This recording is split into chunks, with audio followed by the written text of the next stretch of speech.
বিচারের আওতায় আনতে হবে।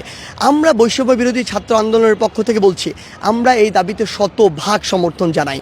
যারা এই অপকর্মগুলোর সাথে যুক্ত ছিল, এই অপচেষ্টাগুলোর সাথে যুক্ত ছিল, তারা যেই দলেরই হোক না কেন, যেই পরিচয়েরই হোক না কেন, যেই মতাদর্শেরই হোক না কেন, তাদেরকে বিচারের আওতায় এনে দ্রুততম সময়ের মধ্যে সর্বোচ্চ শাস্তি নিশ্চিত করতে হবে। বলে দিচ্ছি যে আমরা বুঝতে পারছি আসলে কারা এগুলো করার চেষ্টা করছে, কাদের উদ্দেশ্য কি, এর মধ্যে কেউ যুক্ত আছে কিনা। দেখুন, যখন আপনি 16 বছরের একটি ফ্যাসিস্ট শাসন আমলকে বিলুপ্ত করে দিয়ে নতুন করে একটি মানুষের জনগণের চাহিদা অনুযায়ী একটি রাষ্ট্র গঠন করতে যাবেন, অবশ্যই আপনার চ্যালেঞ্জ মোকাবেলা করতে হবে। কারণ যারা এতদিন ধরে ফ্যাসিস্ট সরকারকে মদত দিয়ে এসেছে, তারা কিন্তু একদিনে উধাও হয়ে যাবে না। সেই জায়গা থেকে ওই মানুষগুলো তাদের জায়গা থেকে সেই অপচেষ্টাগুলো চালাবেই। কিন্তু আমরা আমাদের জায়গা থেকে স্পষ্ট করে বলে দিতে চাই, তারা তাদের যতই অপচেষ্টা চালাক না কেন, বাংলাদেশের মানুষ যখন জেগেছে, বাংলাদেশের তরুণ প্রজন্ম যখন জেগেছে, তখন তাদেরকে সমূলে উৎপাটন করতে এই তরুণ সমাজের, বাংলাদেশের মানুষের যতদিন প্রয়োজন, যেভাবে প্রয়োজন সেভাবে যা করা দরকার তাই করবে। প্রয়োজনে রাস্তায় থাকবে, যখন প্রয়োজন হবে তাদের বিরুদ্ধে অন্তর্বর্তীকালীন সরকারের মাধ্যমে অ্যাকশনের দাবি জানাবে। আবার যদি প্রয়োজন হয় আবার এরকম একটি পতনের আন্দোলন শুরু করবে। দেখুন, মুক্তিযুদ্ধের বা আমাদের স্বাধীনতার 53 বছর হয়ে গিয়েছে। সেখানে লাস্ট 16 বছর ধরে বাংলাদেশে একটি ফ্যাসিস্ট সরকার ছিল। সেটি আপনি যদি প্রত্যাশা করে থাকেন যে আমাদের আন্দোলন শেষ হয়ে যাবে 7 দিনে, এটি কখনো আমরা আমাদের জায়গা থেকে প্রত্যাশা করি না। বরং আমরা বিশ্বাস করি আমাদের প্রত্যেক দিন নতুন নতুন চ্যালেঞ্জ নিয়ে এগিয়ে যেতে হবে, এবং এটি একটি দীর্ঘমেয়াদী প্রক্রিয়া। কারণ রাষ্ট্রের যখন প্রত্যেকটি সেক্টরে আসলে এরকম বিভিন্ন লুপ হোল তৈরি হয়, দুর্নীতি দিয়ে ভরে যায়, সেগুলো উৎপাটন একটি সময় সাপেক্ষ ব্যাপার। তবে এটুকু বলতে পারি, যতই চ্যালেঞ্জ থাকুক না কেন, সেগুলো মোকাবেলা করার জন্য আমরা প্রস্তুত রয়েছি। একদম স্পষ্ট করে বলি, প্রথম কথা হচ্ছে, আমার বিভিন্ন ধর্মাবলম্বীর যে ভাই বোনেরা রয়েছে, তাদের উপর যে হামলা হয়েছে, তাদের বিভিন্ন স্থাপনা, ঘর বাড়ি থেকে শুরু করে দোকানপাটে যে হামলাগুলো হয়েছে, এগুলো কোনো দিনও আমরা সমর্থন করি না, এবং এগুলো হচ্ছে একটি জঘন্য কাজ। আমরা বিশ্বাস করি বাংলাদেশে একটি অসাম্প্রদায়িক বাংলাদেশের স্বপ্ন দেখে, এবং এটি হওয়া উচিত যেখানে সকল ধর্মের মানুষ, তাদের সংখ্যা যতই হোক না কেন, একসাথে মিলে বসবাস করবে।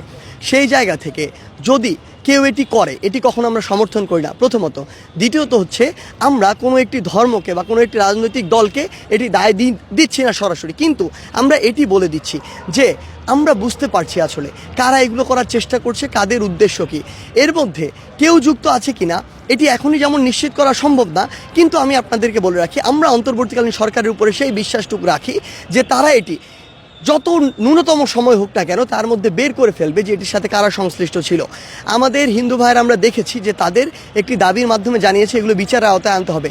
আমরা বৈষম্য বিরোধী ছাত্র আন্দোলনের পক্ষ থেকে বলছি, আমরা এই দাবিতে শতভাগ সমর্থন জানাই। যারা এই অপকর্মগুলোর সাথে যুক্ত ছিল, এই অপচেষ্টাগুলোর সাথে যুক্ত ছিল, তারা যেই দলেরই হোক না কেন, যেই পরিচয়েরই হোক না কেন, যেই মতাদর্শেরই হোক না কেন, তাদেরকে বিচারের আওতায় এনে দ্রুততম সময়ের মধ্যে সর্বোচ্চ শাস্তি নিশ্চিত করতে হবে। এবং আমরা তাদেরকে সন্ত্রাসী হিসেবে, দুর্বৃত্ত হিসেবে, সহিংসতাকারী হিসেবে চিহ্নিত করতে চাই। বাংলাদেশের প্রত্যেকটি জেলায় আমাদের যাওয়ার ইচ্ছা রয়েছে। আমাদের যে ভাই বোনেরা তাদের জীবন বাজি রেখে এই দেশের ফ্যাসিস্ট সরকারের পতনের জন্য আন্দোলন করেছে, আমাদের কথায় রাজপথে নেমে এসেছে, তাদের সাথে আমাদের দেখা করার একান্ত একটি ইচ্ছা রয়েছে। আমরা অবশ্যই চাই প্রত্যেকটি জেলায় গিয়ে ঘুরে ঘুরে তাদের সাথে কথা বলতে। এবং পুরো বাংলাদেশে একটি আসলে গণবিপ্লব হয়েছে, গণজোয়ার এসেছে, যে জোয়ারটি হচ্ছে যে তারুণ্যের মাধ্যমে দেশ গঠনের যে অঙ্গীকার।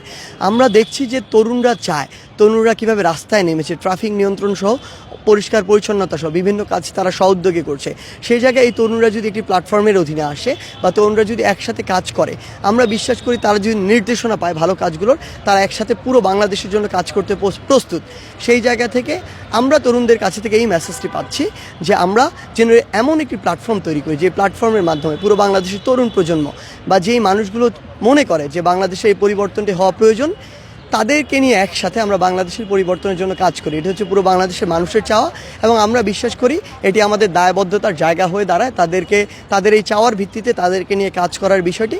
তো আমরা অবশ্যই, তারা যদি চায়, আমরা তাদের সকলকে নিয়ে একসাথে কাজ করব।